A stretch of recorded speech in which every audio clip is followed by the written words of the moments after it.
So the title of the talk is Astronaut Physiological Health Monitoring Using a Smart Underlayer Garment, which in this case is Kymira. You may be probably aware of underlayer garments for astronaut physiological measurements.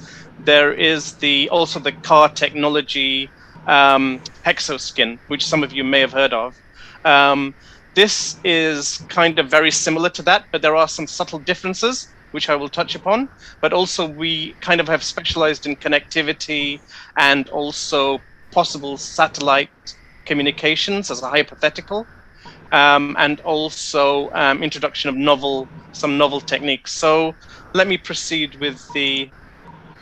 Okay, so if we can envisage a Moon or a Mars-based astronaut analog simulation habitat, a possible scenario narrative would be an astronaut in the team suddenly suffers severe shortness of breath, chest pains, and discomfort in one arm.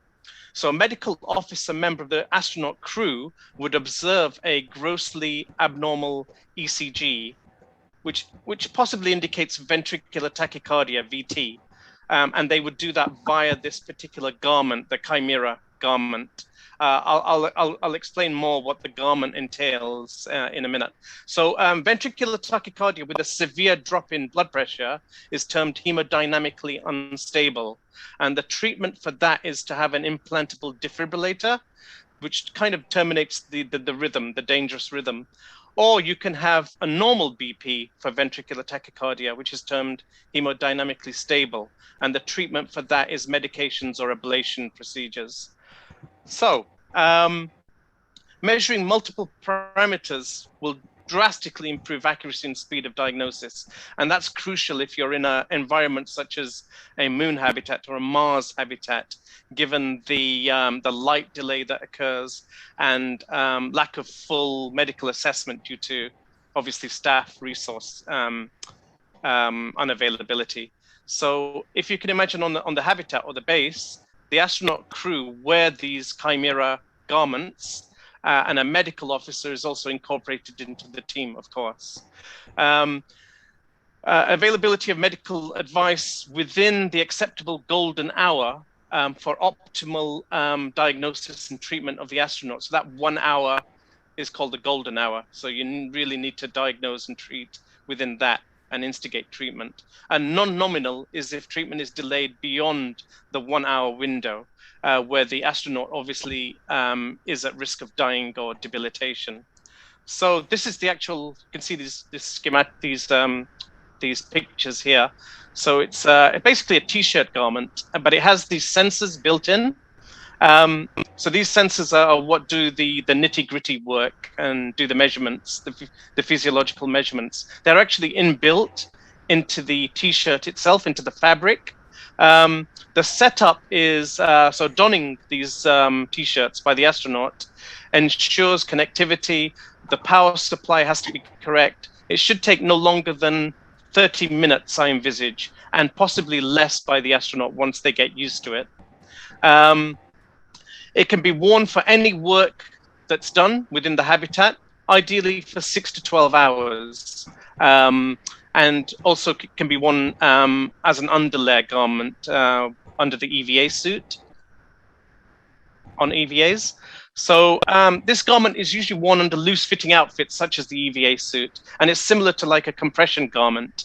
So it gives you continuous and simultaneous monitoring capability. The functionality, it can provide a multi-lead ECG, which gives you a 3D measurement of the heart electrical activities. So PR, QRS, QT intervals, etc., can be measured, which are good indicators for cardiac arrhythmias or other cardiac defects. It also can measure impedance cardiography or ICG. So this will measure stroke volume, cardiac volume, and output. That's vital for measuring the heart's ability to deliver blood around the body, the force of the heartbeat, and any fluid buildup that could occur in the respiratory tract. It also does a photoplethysmography, PPG. So that gives you oximetric measurements, which evaluate various cardiac related diseases such as atherosclerosis or arterial stiffness and high blood pressure. Motion of limb segments via IMU measurements, it does that as well. So this is an estimation of total energy expenditure. So the movement of the joints, the angles, the fatigue, dynamic acceleration can be measured in movement of astronauts. There's also the possibility for geo-tracking within the habitat. So it's enabled via habitat hubs via triangulation method. So what that means is you strategically place these Bluetooth hubs throughout the habitat, and it enables you to basically monitor the movements of the astronauts around the habitat.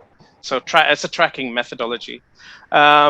If internet connection is not guaranteed, the alternative is to use Bluetooth, which I mentioned. The core body temperature can be measured, so a good indicator of hypothermia. So this is a schematic which shows you how we would set up the connectivity or the infrastructure to connect. So the software infrastructure would be data capture via, as I said, the Bluetooth module, which is built into the garment. It can be Microsoft Azure-based infrastructure, which can feature signal feature extraction, event-based classification, and logging. The system architecture is basically data collected from the garment, shown in this schematic, is transmitted via a home hub within the habitat or a smartphone, even the astronaut's own smartphone, to a secure Mars or Moon habitat PC workstation. You can have data correlation and signal feature extraction to identify any anomalies that occur. So it can also give contextualized event classification, which can be shared with astronauts, particularly the medical officer in the habitat, which gives you, or it can actually, that data can be relayed to an Earth terrestrial monitoring base through a browser-based system.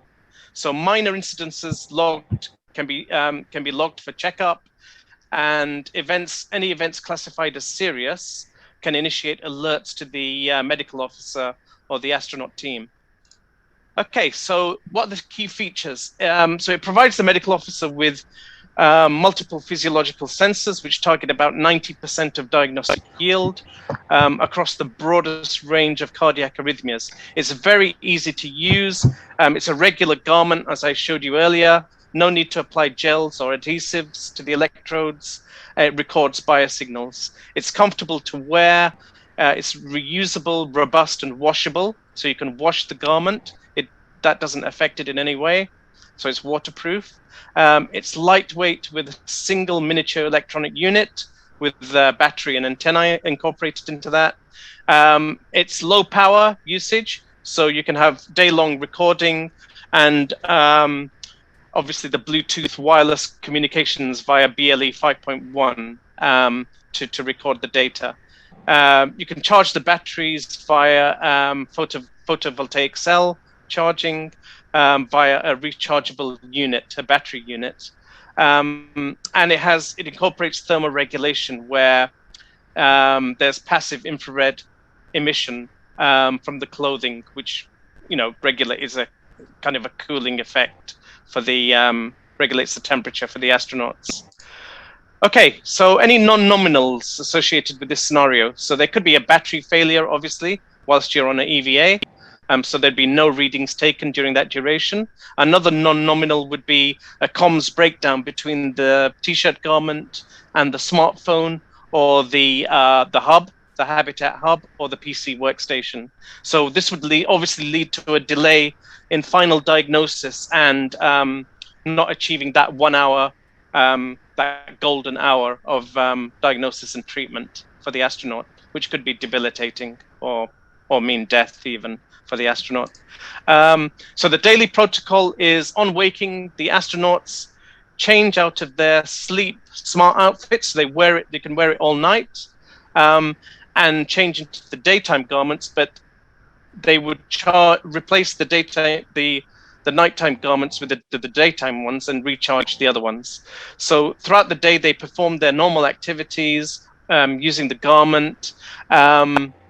Any health anomalies or negative trends would be captured. That data would be relayed, as I said, back to the medical officer in the team. So biodata from astronauts are automatically and wirelessly transmitted off the garment at set points throughout the day. So you can set it to every 2 or 3 hours, for example, or even continuous measurements. And you can also incorporate possibly AI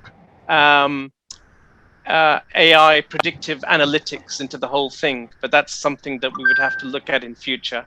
So any corrective actions are logged and communicated to the astronauts, and their personal terminals, or as notification messages or video recordings back to Earth. Corrective actions can be undertaken with biodata fed back as per usual set transmissions. And during EVA, as I said earlier, they can be worn under EVA suits and maintain a constant live link to the habitat, supplying biometrics. So this could also provide a live AI-enabled insight back to the habitat team, supporting quick decision-making. So at the end of the day, you swap back into your sleeping smart outfit, and then charge the daytime smart garments as you sleep. And then the whole process is repeated the next day. So this is just a schematic showing how the connectivity, the satellite connectivity might work. So Kymira communicates with the controller or the middleware server in this scenario, on a moon base. The controller or the middleware server on the moon habitat has a UHF antennae associated with it. And there's the possibility of utilizing and the Nokia 4G, 5G mobile network, which is a hypothetical possibility in future, where the habitat will have that wireless, will have that mobile communication network, which I believe Nokia are in talks about as we speak. So data transmission from moon to Earth. Big names, always looking for the big names. Would go via satellite antennae, a 2.9 second delay, data traveling at 2 megabits per second, which would arrive at the DSN, which is the deep space network, where you have geostationary positioning of the antennae at strategic locations on Earth, which would pick up the signal. So a VPN connection utilizing the 4G, 5G wireless, the 4G, 5G mobile communication on Earth would probably allow for a more speedy connection. So that would be the connectivity for the moon. But for Mars, the only difference would be you would have Mars orbiters with large antennae, obviously in a geostationary orbit, which would receive the data from the controller or the middleware server with the UHF antennae associated with it. So Kymira communicates with that controller or middleware server or hub on the Mars habitat, data at 2 megabits per second relayed to the Mars orbiter. That in turn, with its large antennae, would transmit the data with a 5 to 20 minutes delay, as we know, depending on the elliptical orbit of Earth,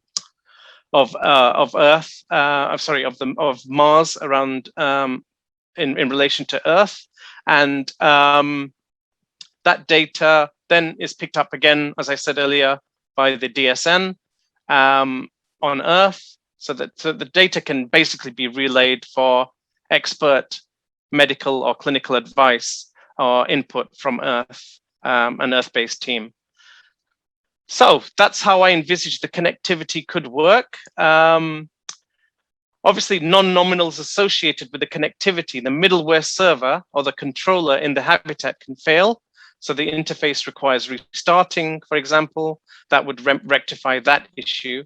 The UHF antennae could fail, which would need fixing.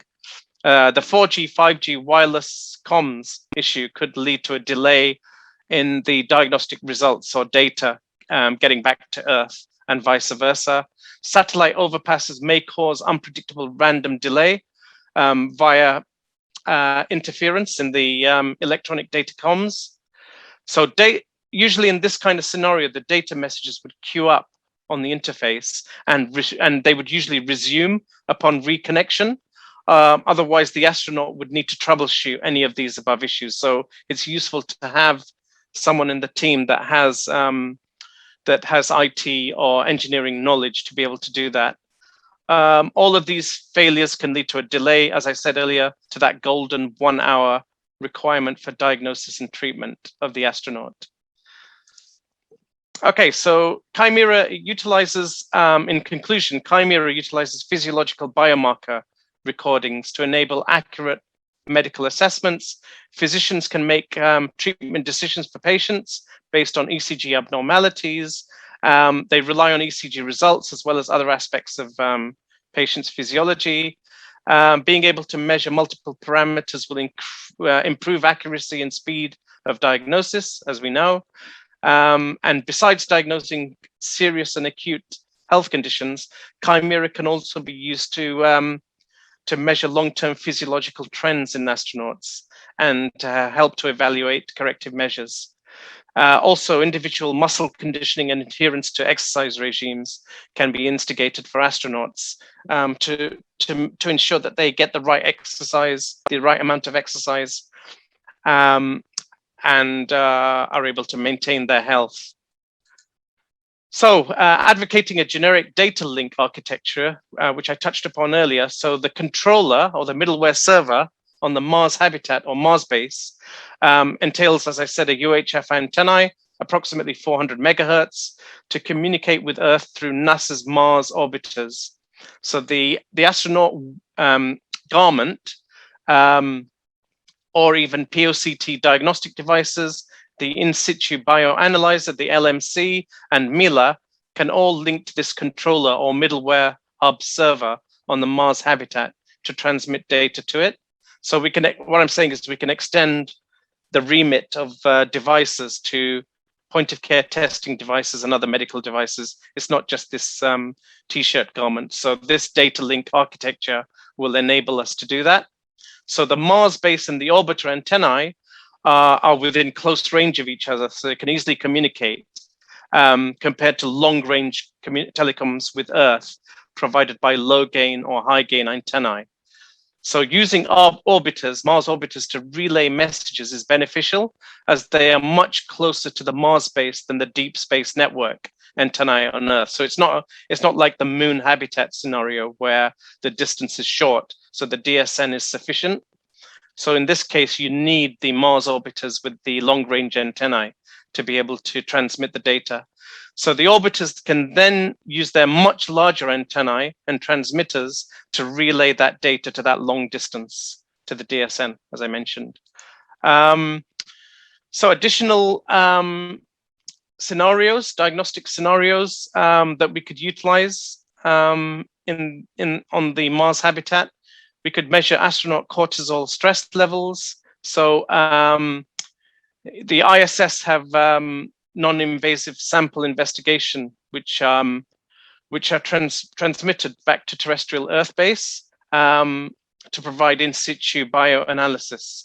So a portable device actually analyzes astronaut saliva, or could analyze astronaut saliva on Mars, enabling direct real-time analysis and monitor stress levels and appetite among crew members. You could use POCT diagnostic devices on the Mars habitat, such as the, I was thinking the Abbott iStat or the Siemens HemoQ blood analyzers, which measures a 5-part differential blood, full blood count. So it's a useful indicator for sepsis, for example. And if you do a lactate as well, then you have some of the main indicators for sepsis. So that obviously all these check astronauts' health and provide diagnosis, including possibly machine learning or AI predictive analytics incorporated into the routes to clinical pathways for care. We could also identify organic life in the Mars regolith via the life marker chip, LMC, which was previously considered as part of ExoMars, the ExoMars project, previously involving the supplier Kaiser Labs Limited or other, to provide a platform or incorporate these into a CubeSat, such as IceCube. We could identify organic life in Mars regolith via the MILA, or the Microfluidics Life Analyzer, which was previously installed in the ARADS Mars rover. Possibly all of these could connect to the controller middleware that I mentioned earlier on the Mars habitat, and then relay data back to terrestrial Earth base.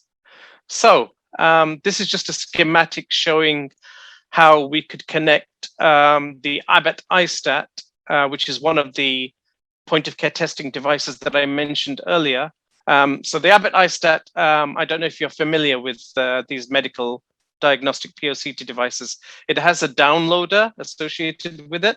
So on the Mars habitat, you would take your readings from the Astronaut, and you would slot that Abbott iStat into a downloader. So the binary coded message from the Abbott iStat is those coded messages are downloaded via the downloader, by the docking station, and then that's relayed to the middleware server, as I said earlier, the controller or the CDS software, which is installed on that server on the Mars habitat, which then converts those binary messages from the iStat into ASTM format, which is then identified by the middleware software, which in turn converts that to HL7. HL7 is healthcare level 7. It's an international standard for medical, for clinical messages in IT healthcare systems.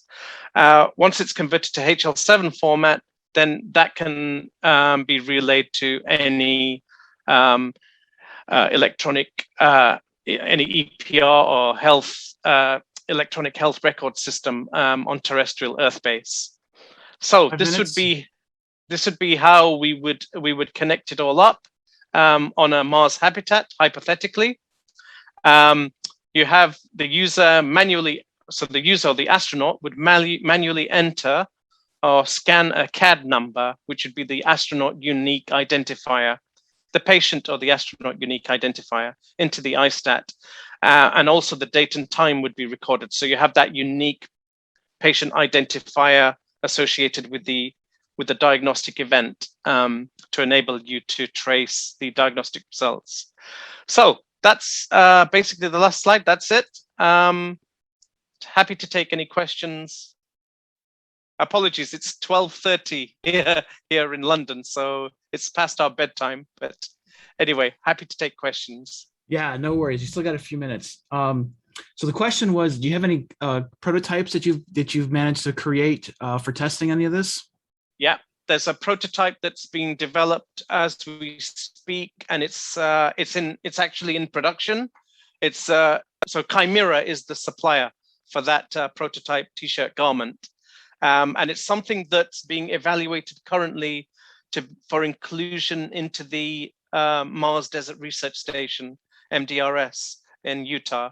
So it's something that we're actually going through mapping the habitat that's present in Utah and looking, as I said earlier, to place those Bluetooth hubs in strategic locations within the habitat.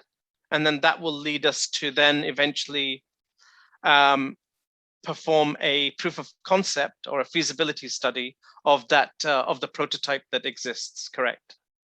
Yeah. What's the pros and cons of doing it with linking it to the habitat as opposed to like a personal cell phone for the astronaut itself? Right. So yeah, a personal cell phone is not always practical, I believe. I think a hub of some kind within the habitat could possibly be more, I would say, reliable. And I think there's obviously disadvantages with having a smartphone in that there could be technical issues. You're basically putting an extra element into the whole kind of process, right? So there's more room for failure, I reckon. But I mean, I think within a moon or a Mars habitat, there's definitely the possibility of having smartphones up there. I mean, we all know about the Nokia mobile network that's being envisaged as a 4G, 5G for the moon habitat. That could possibly be applied to Mars as well, where you could have a mobile network on Mars. Don't know who that would be, Nokia or any other.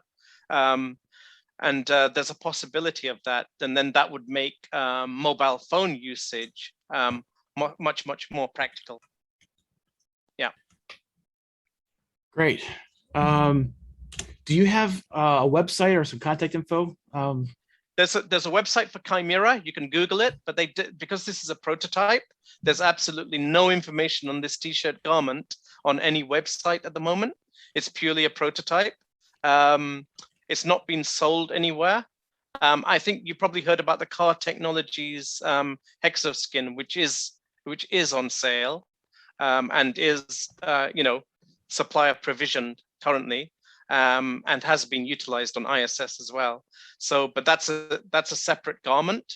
But yeah, I mean, I could send you some information on this one, but there isn't any information on the internet regarding this. Gotcha. This is more of a project you're working on with some partners. You got it. Yeah, yeah. It's we only have about a minute left, but I was kind of curious. You mentioned some working on some algorithms for kind of matching up with the health records. Can you speak a little bit to that before we wrap up? Yeah, it's just an idea. It's not actually something that we have incorporated into this scenario, but it's something we would like to do in future. So what I was thinking in my mind is, because I work in the NHS, we have like algorithms or machine learning tools which we utilize for things like predictive analytics and predictions of how outcomes are going to turn out. So in a clinical setting. So I thought we could perhaps apply that to this scenario, but that's way down the line, and we haven't really considered which predictive analytics we want to incorporate or which algorithms, but it's something that we would like to do in future. Yeah. Gotcha.